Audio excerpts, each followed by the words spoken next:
Bonjour, bonjour, bonjour. I am your humble French tarot reader and the Goblin Marine, and today I'm so excited to be doing a VR to the hashtag endofyeartarottag. I think that's what it's called. This is a VR to Chanel from Chanel's Day.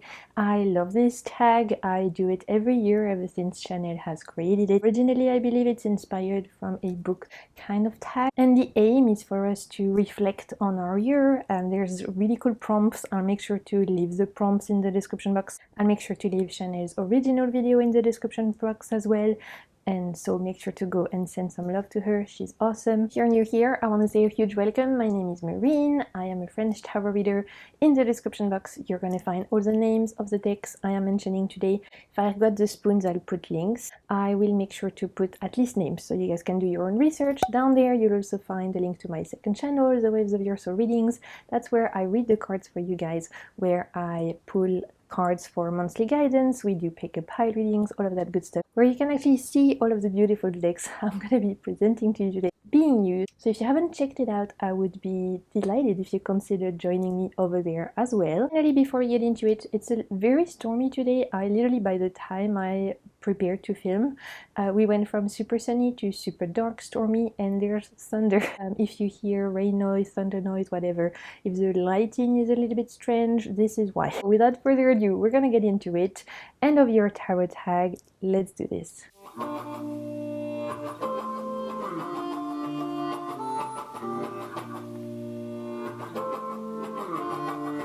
Let's start with prompt number 1, which is the deck you loved using the most this year. And honestly, I called it. Call me psychic, but I called it. I got this year right at the, I think, end of 2024 or beginning of 2025, and I was told you guys, I remember in last year's video, that this was gonna be my most used deck of the year, and I was right. The Little Frog's Guide to Self-Care by Mabel Equay. It's a mass market deck. It's a little affirmation deck. There are 52 cards, and it's literally affirmations with cute little frogs wearing awesome fashion boots. And honestly, I have pulled from this deck non-stop. I've pulled for myself pretty much every week. I have pulled for friends. I have wrapped up readings with it on my other channel. I have used this deck non-stop. It comes with a small little wood stand, which means that this was always out in my room on my altar, and I have loved this so much. Whilst it looks super cute, this is actually a lot deeper than it seems, which is what I love so much about it. It's like absolutely cute little froggies with a mushroom hat, but the affirmations pack a huge punch in my opinion. Like this one says, I'm reclaiming my childlike sense of wonder with this adorable potato kind of sprite.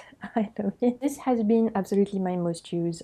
Pretty much every single week I've pulled from it. It's mass market, it's affordable. I've gifted it to so many friends who also love it, even the ones who are not necessarily into cards like me, but who are into personal development. Maybe they like the idea of like affirmations, things like that. This makes for a wonderful gift. You're still looking for like Christmas gifts, things like that. This is awesome. The second prompt on this tag is your most recent addition to your tarot shelf. I am due a haul, you guys. I need to do a haul because I've acquired a couple of decks. My friend sent me a couple, and so I've got a few to share with you. But the one I decided to present to you today is Tarot of Color, and I got this one from Salon des Arcanes. It's an indie deck. I don't know if this was a Kickstarter that I missed or if it's just an indie deck that kind of popped up. But as soon as I started seeing images online, I was like, I need this in my life. This is so me. Obviously, I love color. Can you tell? She says wearing like the most garish, crazy print. And so when I saw this particular deck, I was like, you know, this is screaming my name. First up, look at those edges. Come on, this is too good, right? This is amazing. I've never seen edges like this before. I died when I opened that box. I was like, this is amazing. Here are the backs, and as the name suggests, Tarot of Color, it's a tarot deck inspired by color theory, color therapy. It could feel very minimalistic, which in a way it kind of is, in the sense of the design of the characters on them. They are very small, all in black. What is obviously the highlight of this are the colors, the color choices. And it doesn't come with a huge guidebook, but it comes with a little leaflet where you are told exactly why the purple in this card, whereas the green in this card. So I love that. Whilst there's not a huge guidebook, we definitely see the intention of the creator behind it. I literally didn't really know anything about this deck. Like I said, I don't know if it was a Kickstarter. I don't even know really the name of the creator. I just saw some images online and I was like, I need this in my life. And then I saw that Nicolas from Salon des Arcanes stocked it, and I was like, okay, let me add to cart immediately. I don't want to miss it. There's something really intuitive working. Look at this tower, you guys. I can't. This is amazing. So I love working with color, and there's something very intuitive about this one. Very intuitive, but just the interview spread blew me away for how just, I don't know, it's like we vibe, right? Sometimes you get a deck and you're like, yeah, we're gonna get along. This is one of those. This was earlier in the year. I could see this being part of my favorites of the year, honestly, because of how strong already my connection with it is, but I tend to avoid including newer decks in my top decks of the year because I want to have worked with them for at least a couple of months. So my cutoff date is usually like November time for me to include a deck in my faves, but this is amazing and I'm so excited to work with it this month. I know it doesn't feel Christmassy at all, but where I am, it's summer, so actually this feels very appropriate for this time of year for me. Just, yeah, there's something really special about this. I can't really put my finger on it, but very excited to dive deeper into it. It has, you know, little table like this. Simple, but definitely interesting to check out, because it tells you like the reasoning behind the color choices, which obviously for something called the Tarot of Color is good to know. Prompt number 3 is a deck that is not usually your style, but you're still vibing with it. Immediately my mind went to the Granny's Postcard Tarot. This is an indie deck by Pentagram Publishing, and honestly, this is really not me normally. Here are the backs, by the way, because this is a deck that reuses vintage postcards. Some of those postcards differ in style. We have drawn images, we have photos, and so for that reason it feels quite chaotic, and I'm not a huge fan normally of decks with different artists. Collaborative decks and stuff like that are not my vibe at all. And whilst this is not a collaborative deck in the sense that, you know, one person created the images, but it's still postcards from lots of different eras and countries and style artistically. So honestly, on paper, this is not me at all. It would feel too chaotic normally for me to read with this. And yet, this has given me some super interesting reading. This slaps, you guys. This might be one of my most honest decks in terms of fortune telling, divination, finding the actual tea. This has been crazy spot on. I've had some really crazy readings this year for myself and for others with this one. If I want to know the true tea, then I will bring this out. So it's weird. Sometimes it's like you get amazing readings with decks that don't even like necessarily resonate with you in terms of the art style, and there's a couple of weird cards in this one that I don't even like that much, but overall it's such a good reader that I forgive it. The cardstock is also super weird. It's got like texture. I don't really know how to explain it. It feels like sandpaper almost. Like really strange. Everything about this deck is strange. The fact that there are so many different styles, the paper of the cardstock, everything about it is not necessarily normally my vibe, and yet I've had some amazing readings that I'm gonna remember for a really long time. And this is just proof that sometimes you have to push yourself outside your comfort zone. It expands your view of tarot. Favorite divination accessories, so that's dice, journals, altar items, deck mod, bag, cloth, any accessories bought or made. I wanted to shout out 2 things. The first thing is this adorable little fossil charging plate that I found at my local market. It originally comes from Madagascar, and I've been using this all the time on my altar to charge up my decks. It's really cool. It's just fossils put in resin. Artisans in Madagascar. I've actually picked up a couple for my friends as well, and I just adore it. So that's definitely been like one of the highlights in terms of objects. The other one has been this amazing perfume my friend made me. She's currently in the midst of starting her perfume, like esoteric perfume business, and so she created a custom divination perfume for me. She gathers all the flowers on reunion, like all the white flowers, and then she lets them simmer for months and months. I love it. It's so good, especially because there's so many like flowers, wildflowers from Reunion. This is custom for me because she knows I do reading, so obviously that was a huge favorite, as I know she poured a lot of love and time. The next prompt is great card backs, and this was so easy. I didn't have to think about it at all. Immediately my mind went to the Peculiar Pathways Tarot by Lennox Reese. This is an indie deck that I got this year. It comes to the prettiest card backs for me this year. This one automatically comes to mind because look at it. It is stunning, at least to me.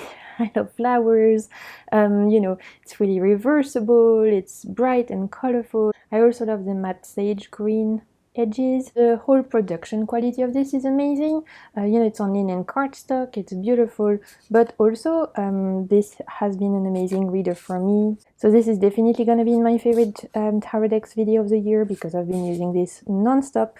So prepare to see it in my faves.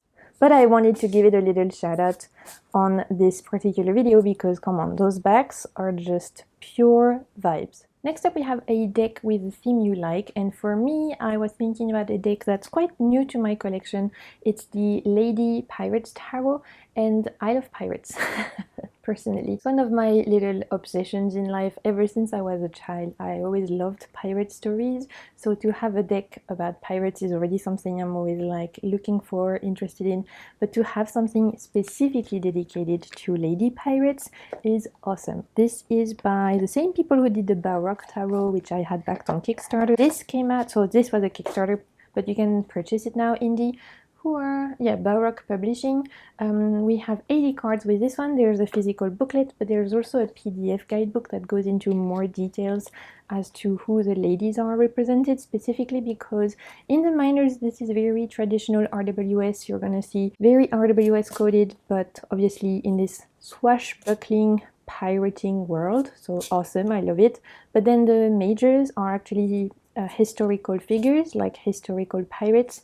We have a couple of French ones, we have a Chinese pirates, an English one, and I love it because it allowed me to really dive deep into some rabbit holes learning about these women, these historical figures who are not necessarily well known and yet who have super interesting, awesome, complicated lives, I think. So it's been a joy to learn more about these. Is the guidebook enough? No.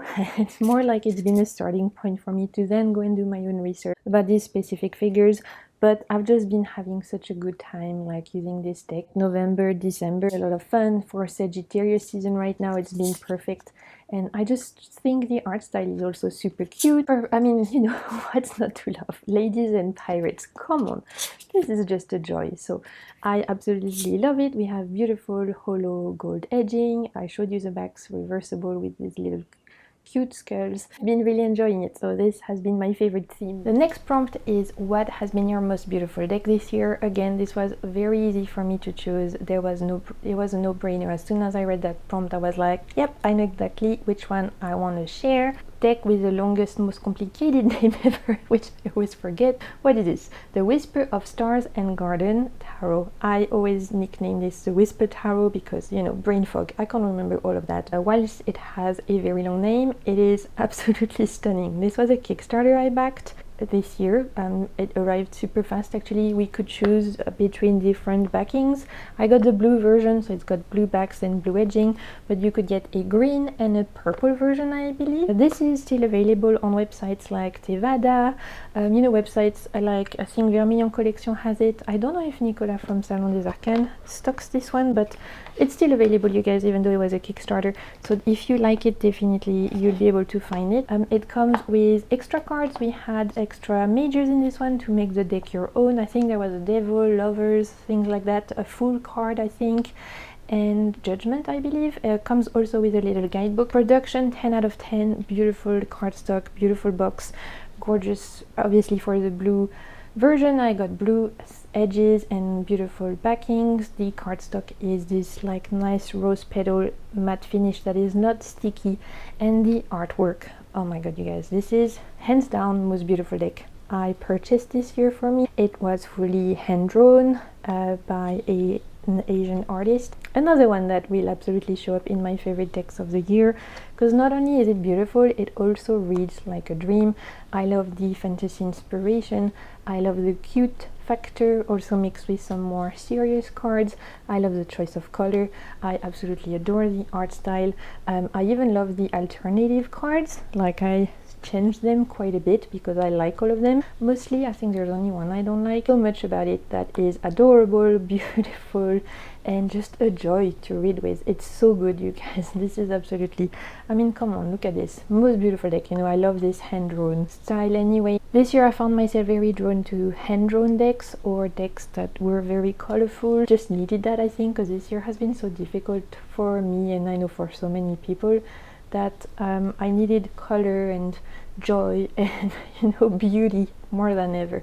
And this has absolutely provided on all accounts. It's so stunning. Yeah, this is absolutely going to be part of my favorite decks of the year. I don't know where to place it in terms of rankings yet, because there's a couple which are definitely in competition for number one, but this is going to be very high. The next prompt is a deck you wish existed, or a unicorn deck that you want. So let's start with unicorn decks. These are not necessarily hard to find decks in the sense that they're in print. Crazy shipping to me to Reunion, like the shipping ends up being more expensive than the deck itself, or they just don't ship to Reunion at all. Medieval Beast Oracle, and if I remember, I'll put an image here. It looks so cool. It's like an oracle that takes like medieval fantastical creatures and has made a huge chunky oracle with it, but the shipping, you guys, the shipping is more expensive to me than the deck, so I can't justify it right now. There's no way. And the other one is a Neon Moon Tarot, which is a cyberpunk tarot, which this time that doesn't deliver to Reunion, so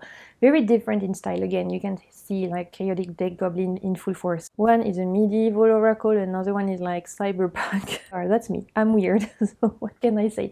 So those are the two decks that would be the most high up on my list of decks I would like to get that I cannot at this moment in time. And then in terms of decks that I wish existed, I still can't believe we don't have a Pixar deck and like a good Disney deck. Like, we have Disney villains, which is okay, but we don't have a Pixar deck, and I want one. You know, there's so many great stories, great characters. Bug's Life, Toy Story, Up. Like, someone could make an amazing Pixar deck if they wanted to, with illustrated minors and everything, and I'm still shocked that that's not out, considering we have literally decks about everything and anything now. Even weird shows that don't even have a lot of seasons get their decks. I'm like, why not a Pixar deck? A lot of us are children at heart, so I think that would work. The next prompt is, which card sums up this year as a whole, or a card whose energy you want to bring in? So 2025, in terms of my yearly tarot card, when I do, you know, the whole like adding my birthday, birth months, and the year, my yearly cards were the Fool and the Emperor. And let me tell you, at the end of 2024, I was pumped. I was like, this is going to be amazing. It's going to be about structure, new beginnings. I'm so excited. This is going to be my year. Plot twist. This was not my year, you guys. It was shite. It was rubbish, okay? This year was awful year, which I feel like a lot of us can relate, to be honest. Collectively, there was so much like tension, conflict, sadness. Obviously, that already was adding a lot to the mood. Personally, in my life, this was one of my hardest year in terms of illness specifically. Obviously, if you guys don't know, I have a dynamic disability. I deal with chronic illness, chronic pain on the daily, but this year specifically, because I caught a mosquito-borne illness on top of that, which specifically targets articulations, this threw my year completely off. I spent months in hospitals, bedbound at home, and then I took months to relearn how to walk again, because I completely lost my mobility. I couldn't stand anymore. I had to relearn how to walk, how to stand up, everything for months and months. So much physical therapy, so much medical appointments, hydrotherapy, chiropractor, facial therapy, acupuncture. My whole year was spent either in medical places or in bed, and I couldn't move. So my card of the year, 10 of Swords. This was me. I literally was lying down in bed in so much pain. All I could do was, I felt like I was dying, honestly. Some days I was in so much pain, it was horrendous. I couldn't move. I couldn't even hold a glass of water to my lips at some point because even my hands seized up everything. It was just horrendous.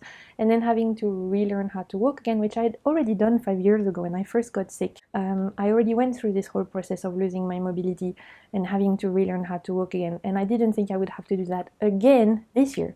But guess what? The fool, newbie, new starts. So the fool, new starts, having to learn how to walk again. All of this going on. I had a lot of like mental realization, mental changes.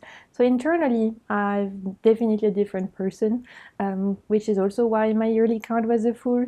And then the Ten of Swords was obviously the card that like has been my stalker card this year, as well as the Nine of Wands. In terms of the cards I pulled the most, Nine of Wands. I mean, this has been me honestly all year.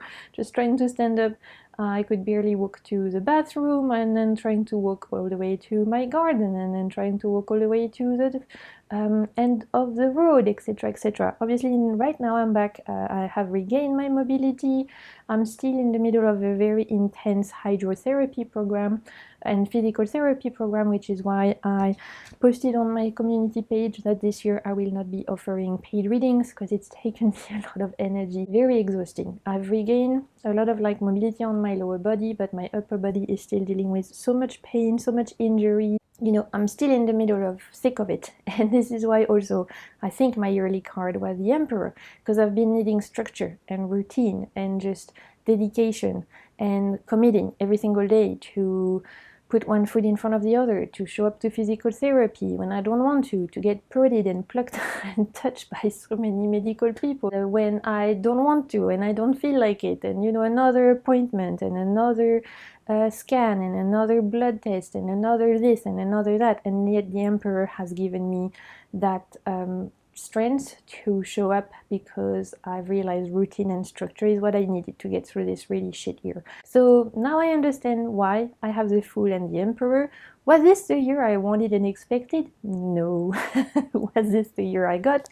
Yes. So you know what? We do what we can with the cards we're given. To know if you guys would like to comment below. Did you have a good year? Did you have a bad year? Because honestly, asking my friends, I don't know anyone who had a good 2025.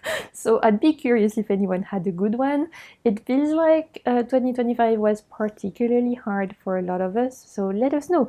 And if you had a good 2025, please share, because I'm happy for you. I want to celebrate your joy, and it will give us hope. Okay, so please share also if you had some good things happen in 2025. The next prompt is tarot practice reflections, and I was struggling a little bit with this one at first because honestly the first, I would say, 6 to 7 months of the year I was so poorly, like in so much pain, barely unable to get up, to stand up, to get out of bed, that I didn't really use tarot or oracle, and at least the bare minimum. For weeks and weeks I couldn't even hold a deck physically in my hand. So apart from pulling maybe little affirmation cards like I showed you from, you know, the frog deck, for example, things like that, maybe pulling a little oracle cards, I really did the bare minimum. I went for weeks without touching my decks, which never happened to me before. Ever since I've been into tarot, I never spent that long without touching my decks. I never really went through a tarot slump or anything like that. This was like a tarot slump, but it was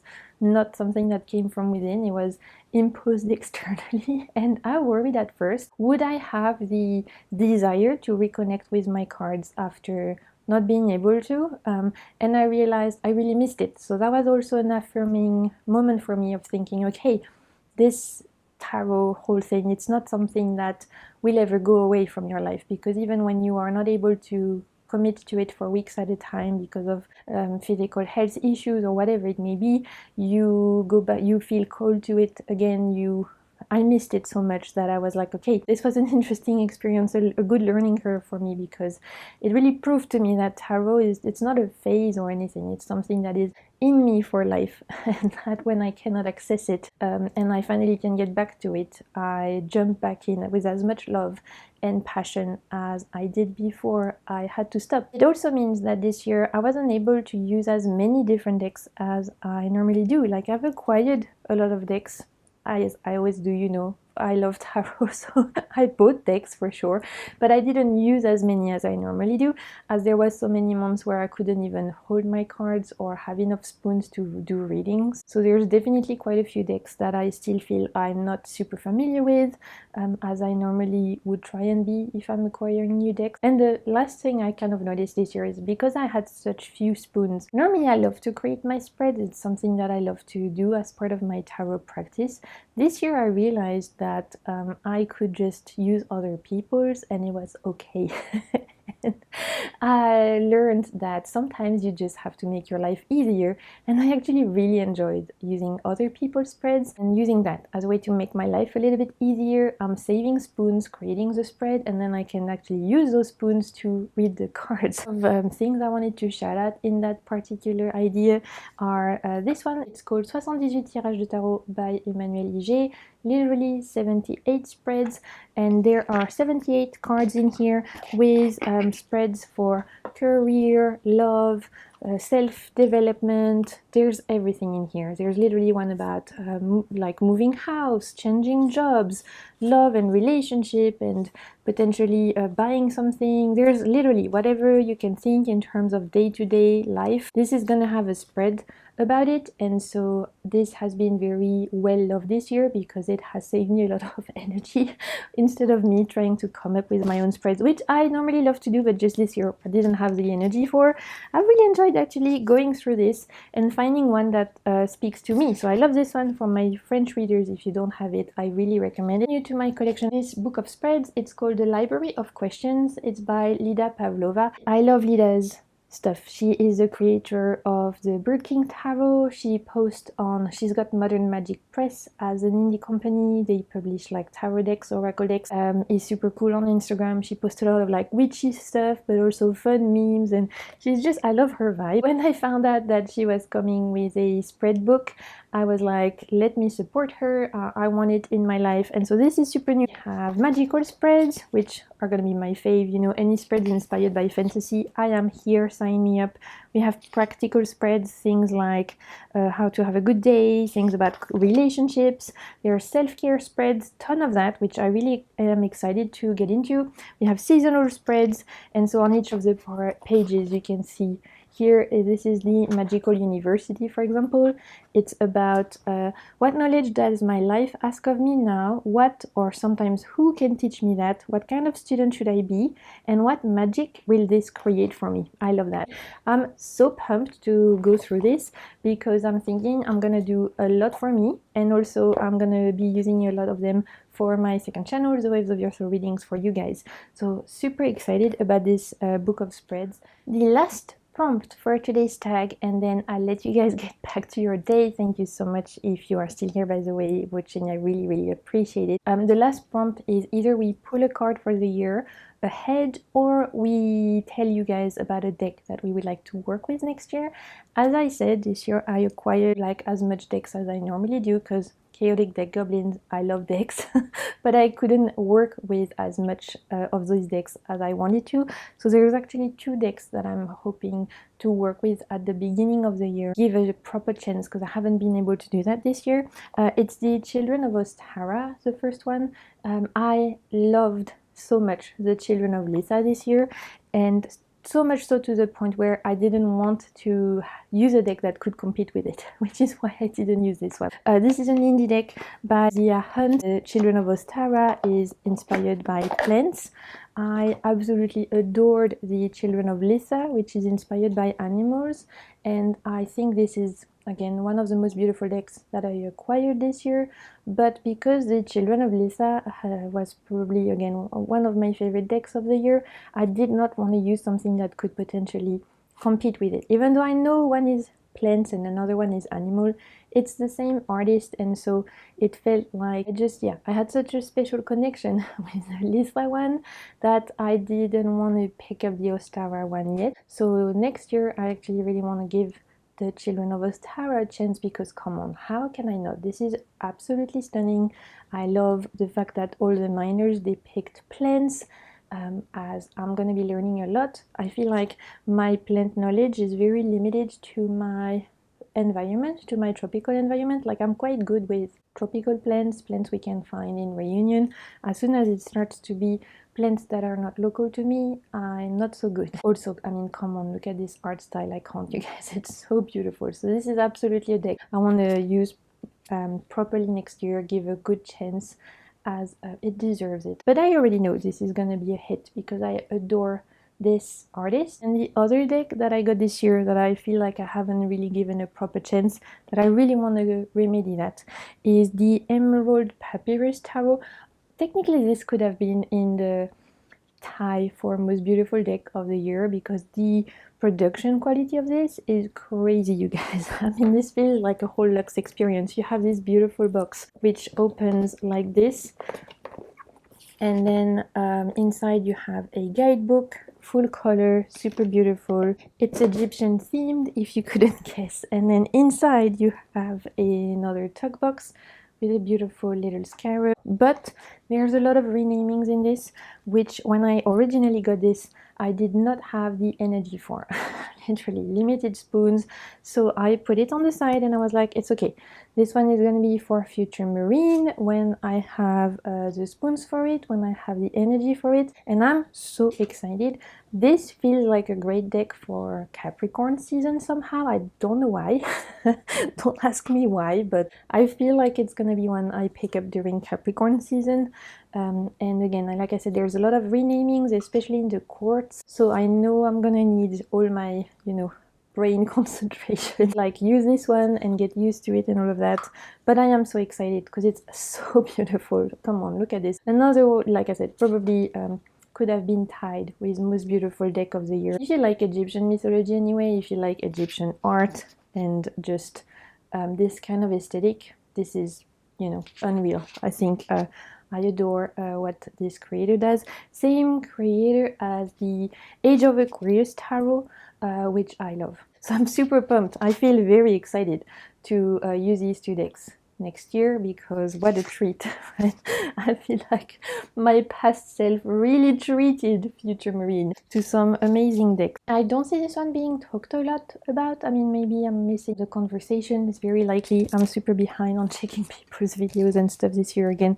Not been very present on the online spaces, but it feels like it's not been as popular as like a, you know, Shadow Moonchild, for example, and yet to me it's equally beautiful. So super pumped about getting to use this one next year. And that's where we're gonna finish, you guys. Thank you so much for tuning in, for being here. Thank you so much to Chanel for creating this tag.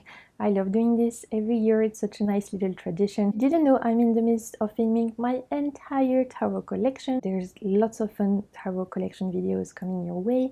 We'll also have favorites of the year coming your way. So lots of fun content to come. Until next time, I'm sending you so much good vibes and keep navigating the waves of your soul. Bye!